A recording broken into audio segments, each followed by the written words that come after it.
Estamos de volta com o Jornal da Aula na TV. A nossa convidada é a escritora e educadora Lúcia Teixeira Furlani, que está lançando o terceiro livro sobre a história de Pagu, o livro Viva Pagu.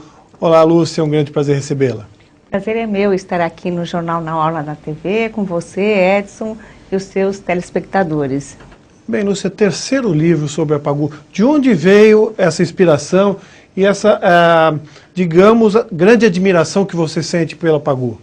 Em 88 eu fui eleita para a Academia Feminina de Letras e na escolha da patrona realmente escolhi falar sobre a Patrícia Galvão, que viveu no final da vida aqui em Santos, não é? Teve um trabalho como jornalista, como incentivadora da cultura.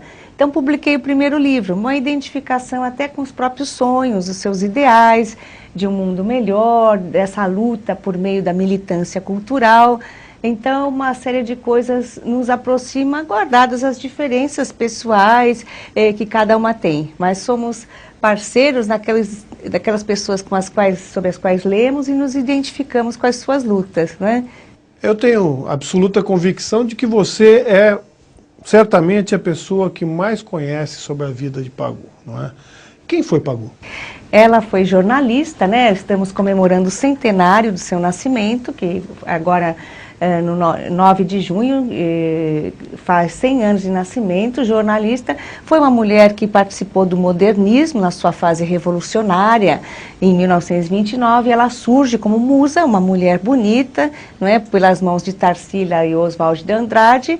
Há um rompimento com Tarsila, porque acaba tendo um romance com Oswald, tem um filho com ele, e aí inicia sua militância política, como militante comunista, né? Ela dá a volta ao mundo, vai conhecer a Rússia e, ao mesmo tempo, depois se desilude também com o próprio regime. É a primeira mulher presa no Brasil por motivos políticos.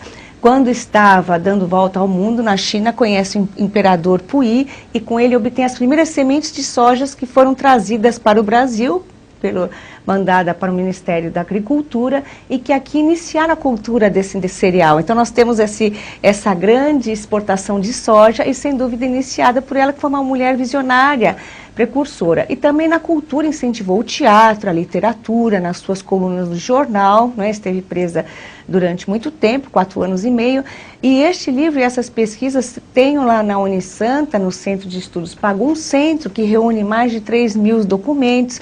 Como ela esteve muito tempo da vida na clandestinidade, foi uma mulher sobre a qual pairaram muitos preconceitos,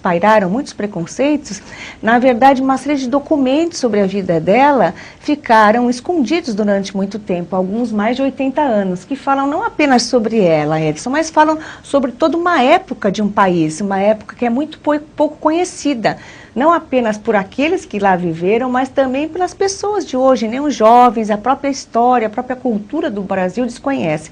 Então, neste livro, que é o terceiro, uma trilogia, não é? Sou autora também de outros livros infantis, a gente procura recuperar essa história, aquilo que não foi contado sobre a história, e a nossa região, Santos e região, tem um papel sempre importante nos meus livros. Ele é sempre personagem também, não é?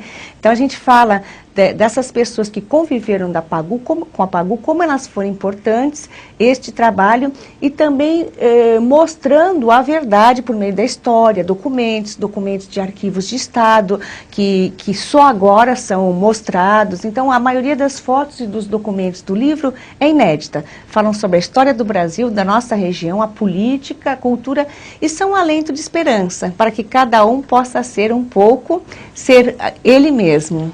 Agora, Lúcia,